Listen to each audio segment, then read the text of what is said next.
આજે હવારમાં સા ભાખરી અને નાસ્તો ખાઈ વાસણ લઈ ચોકડીમાં બેહી ગઈ અને પછી નેન પોલિશના ડાઘા કાઢવાના હતા. આ બધા છે ને જાતા જ નહોતા એટલે મેં નેન પોલિશના રિમૂવર થી કાઢી નાખ્યા.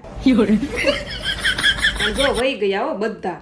પછી મેં જીનુને કીધું તારે નાસ્તામાં હું લઈ જવું છે, તો જીનુ કહે કે રીંગણાનું શાક. પછી મેં વધેલી પૂરી ખાધી અને પછી જીનુને મૂકવા ગઈ. આવીને પછી થોડુંક કામ કર્યું અને બાટલા ભરવાનું કામ બાકી રાખ્યું તું જીનુ હાટું. પછી અમે બે ખાવા બેઠા તો જીનુ કે મમ્મી સાય તો છે નહીં. અરે આપણા ઘરે દહીં પડ્યું છે, સાય કરી નાખું ને. અને આ બ્લેન્ડર છે ને એ બાનું હું લઈને વહી આવી હતી. મારું છે ને એ ક્રેશ થઈ ગયું હતું. અને સાંજે તો મારે કેવું સારું કા પાવભાજી તૈયાર. ઘરે બનાવવામાં 2 જણાને મોંઘી પડે તો આપણે શું કરવાનું, ખાવું કે ન ખાવું, તૈયાર લઈ લેવી.